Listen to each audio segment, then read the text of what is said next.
আমাদের গ্রামে যখনই কোনো মেয়ের বিয়ে হতো তখন তার বিয়ের ৩ দিন আগে তাকে আমার বাবার কাছে মাথার মেসেজ করাতে হতো। যে মেয়ে মেসেজ করিয়ে নিত তার বৈবাহিক জীবন সুখের হতো। আমার বাবা মেয়েটির ঘর বন্ধ করে অন্ধকার ঘরে মেসেজ করত, যেখানে কেউই যেতে পারত না। একদিন আমি লুকিয়ে দেখলাম যে বাবা কিভাবে মেসেজ করে এবং তা দেখেই আমার পায়ের তলার মাটি সরে গেল। আমি দেখলাম বাবা মেয়েটিকে মাটিতে ফেলে। আমার নাম রিমা। আমি আমাদের গ্রামে বড় হয়েছি। একটা বিশাল জমিদার বাড়িতে। আমি মা বাবার একমাত্র মেয়ে। বাড়িতে আমার দাদুও থাকতেন। ছোটবেলায় ঠাকুরমা মারা যাওয়ার পর থেকেই উনি আমাদের সাথেই থাকেন।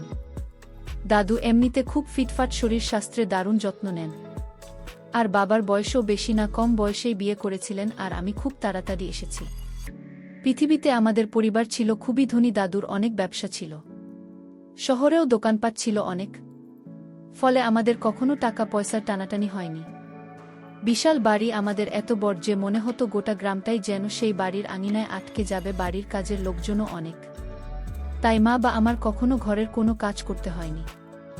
আমাদের গ্রামটা ছোট হলেও একটা প্রথা ছিল যেটা বাইরের কেউ জানত না। আমাদের গ্রামে যখন কোনো মেয়ের বিয়ে হতো তখন বিয়ের ৩ দিন আগে মেয়েটিকে আমাদের বাড়িতে পাঠানো হতো। কারণ ছিল একটা বিশেষ রীতি, সবাই বিশ্বাস করত বিয়ের আগে মেয়েটি যদি আমার বাবার হাতে মেসেজ করিয়ে নেয় তবে তার বিবাহিত জীবন হবে সুখের, শান্তির। এই মেসেজ প্রক্রিয়া খুব গোপনীয় ছিল। মেয়েটিকে বাড়ির ভেতরে একটা নিরিবিলি ঘরে নিয়ে যাওয়া হতো।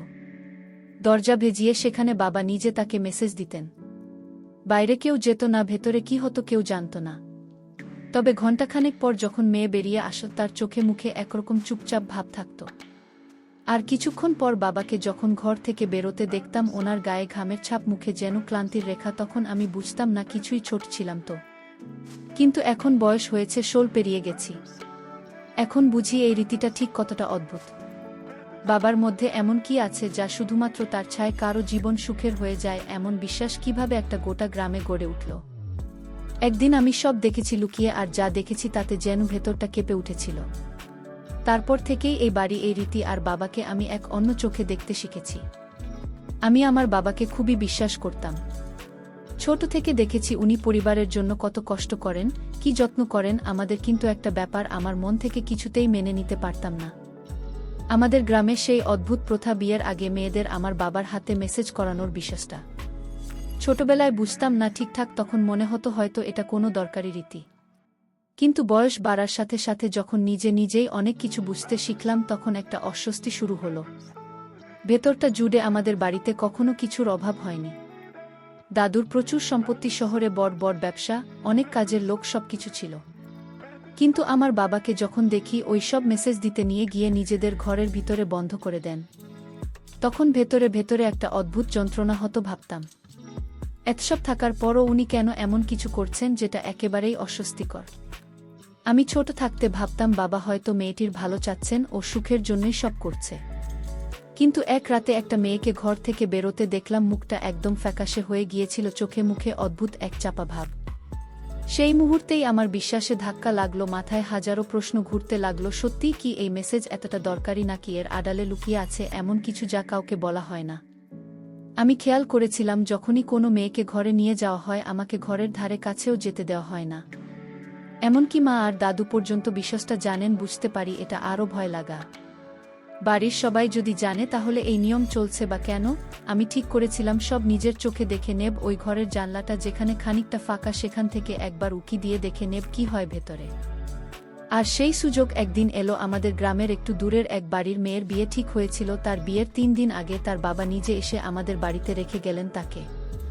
বললেন, আপনারা মেসেজটা করে দিন, আজ রাতে জানো মেয়েটার দাম্পত্য জীবন ভালো কাটে। বাবা একরকম হাসতে হাসতেই তাকে ভেতরে নিয়ে গেলেন। ওকে কিছু একটা পান করালেন আর বললেন, আপনি ঘরের ভেতরে যান, আমি আসছি। আমি তখন জানালার কাছে লুকিয়ে দাঁড়িয়েছিলাম, একদম প্রস্তুত ছিলাম এই দৃশ্য দেখার জন্য। কিন্তু ঠিক তখনই আমার পেছন থেকে কে যেন ডাকল। ঘুরে দেখি আমার মা। উনার মুখে আমি প্রথমবারের মতো রাগ দেখলাম। উনি কখনো আমাকে বকা দেননি, কখনো গলা তোলেননি। কিন্তু সেদিন উনি যেভাবে কড়া গলায় কথা বললেন আমি পুরো থমকে গিয়েছিলাম। উনি বললেন, এই ধরনের কৌতূহল থেকে সরে দাঁড়াও। যদি আবার এভাবে জানালা দিয়ে উকি দেওয়ার চেষ্টা করো তাহলে বাবার সঙ্গে কথা বলবো, তোমাকে হোস্টেলে পাঠিয়ে দেব। আমি তো হোস্টেলের নাম শুনেই আঁতকে উঠি। ওখানে গেলে মা বাবার সঙ্গে থাকা হবে না, ভালো খাবারও নাও পেতে পারি, বন্ধুদের ছেড়ে একা একটা জায়গায় থাকতে হবে। সব থাকতে ভয় লাগত। আমি কাঁদতে কাঁদতে মায়ের সামনে হাত জোড় করে বললাম, আমি আর কোনোদিন এমন করব না, দয়া করে বাবাকে কিছু বলবেন না। মা কিছু না বলে চলে গেলেন। কিন্তু ওই রাতের পর থেকে আমার ভেতরে একটা পরিবর্তন চলে এলো। আমি যতই চুপ থাকি মনে মনে ভাবতে লাগলাম, এই বাড়ির অন্ধকার ঘরে ঠিক কী ঘটে, আর কেন সব মুখে বলা যায় না। তখন মা আমার মাথায় হাত রেখে বললেন, রিমা, তোমার বাবা যখন মেয়েদের মেসেজ করেন তখন কেউ সেটা দেখলে উনি খুবই অপছন্দ করেন। এমনকি উনি এই অধিকার আমাকে পর্যন্ত দেননি। তুমি এসব দেখতে চাও? সাহস তো তোমার আছে, নিজের কাজ নিয়ে ব্যস্ত থেকো। আমি মাকে বললাম, মা, আমি আর দেখব না। এই কথাগুলো বলেই আমি নিজের ঘরে চলে আসলাম। কিন্তু মনে হচ্ছিল মা আমার সাথে এমন আচরণ করেছেন যা আগে কখনো হয়নি। এ কথা মাথায় বারবার ঘুরে বেড়াচ্ছিল। আমি যদি মেসেজ হওয়ার বিশ্বাসটা মেনে নিই তাহলে কি এমন মেসেজ হয় যে কেউ ঘরের কাছাকাছিও যেতে পারে না? আর যদি বাবার মেসেজ এতই সৎ হয় তাহলে কেন এমন নিষেধাজ্ঞা? এরপর মনে নানা প্রশ্ন জমতে শুরু করল, কিন্তু নিজের কাছে কোনো উত্তর দিতে পারছিলাম না। সারাদিন শুধু একটাই ভাবনা ছিলাম, প্রশ্নগুলোর উত্তর খুঁজে বের করতেই হবে। তারপর একটা পরিকল্পনা করলাম।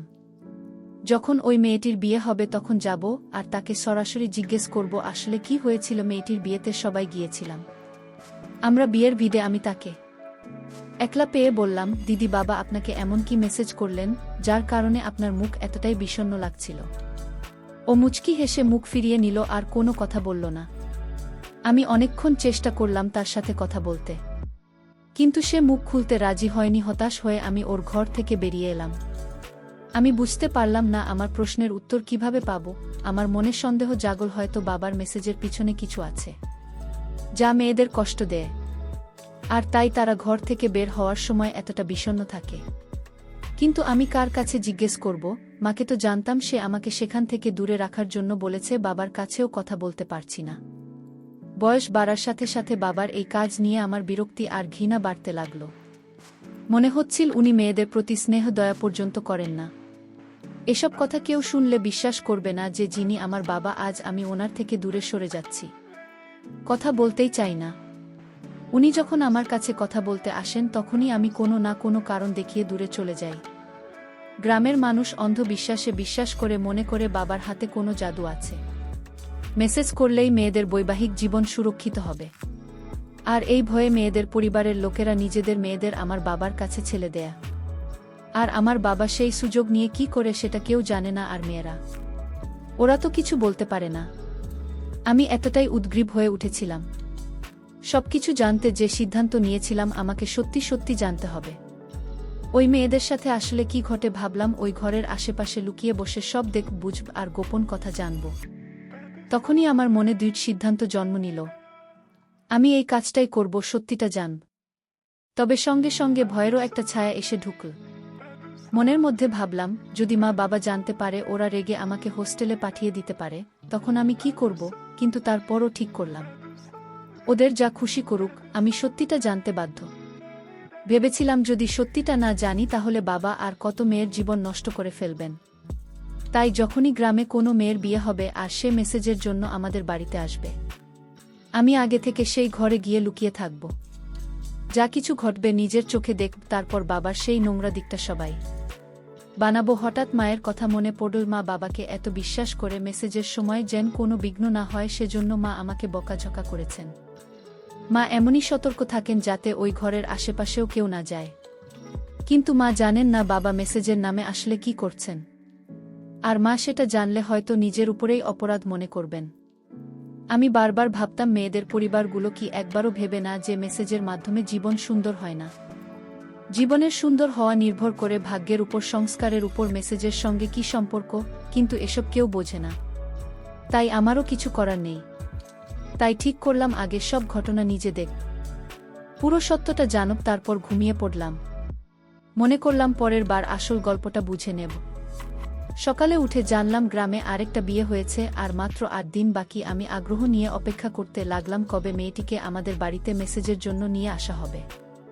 তখনই সবকিছু জানতে পারব, বাবার রহস্য ফাঁস পর্ব আর ওকে শাস্তিও দিতে পারব। বাবার প্রতি আমার যত ঘৃণা তাও প্রকাশ করার সুযোগ পেতাম। দিনগুলো দ্রুত কেটে গেল। অবশেষে মেয়েটির বাবা মেয়েটিকে মেসেজের জন্য আমাদের বাড়িতে নিয়ে এলেন আর চলে গেলেন। এবার আমাকে সত্যিই সবকিছু জানতে হবে। আগেই একটা পরিকল্পনা করেছিলাম। মায়ের কাছে বললাম, মা, আজ মাথা খুব ব্যথা করছে, তাই শুতে চাই। মা ভাবলেন হয়তো সত্যিই শরীর খারাপ, ওষুধ আর দুধ দিয়ে চলে গেলেন। আমি ওষুধ পকেটে করে দুধ খেয়ে নিজের ঘরে গেলাম। বিছানায় বালিশগুলো সাজিয়ে তার উপর চাদর দিলাম, যেন সবাই ভাববে আমি ঘুমাচ্ছি। এরপর লুকিয়ে ঘরের দিকে গেলাম। ভেতরে ঢুকেই নজরে পড়ল ঘরটা খুবই সুন্দর সাজানো। আর তখনই চোখ পড়ে গেল পেছনের দিকে একটা দরজায়, যেটা আগে কখনো দেখিনি। কিন্তু যাই হোক, আমাকে তো সবকিছু জানতে হবেই। তাই আমি ধৈর্য ধরে ঘরের ভেতরে লুকিয়ে বসে রইলাম। কিছুক্ষণ পর বাবা মেয়েটিকে নিয়ে এলেন। ঢুকেই পেছনের দরজা খুলে দিলেন। দরজা খুলতেই আমি চা দেখলাম। ওটা দেখে আমার অন্তর কেঁপে উঠল। দাদু সেই দরজা দিয়ে ভেতরে ঢুকলেন। মেয়েটিকে ধরে পেছনের দিকে নিয়ে যেতে লাগলেন। আমি আর ধৈর্য ধরে রাখতে পারলাম না। হঠাৎ বাইরে বেরিয়ে এলাম। আমাকে দেখে তারা হকচকিয়ে গেল।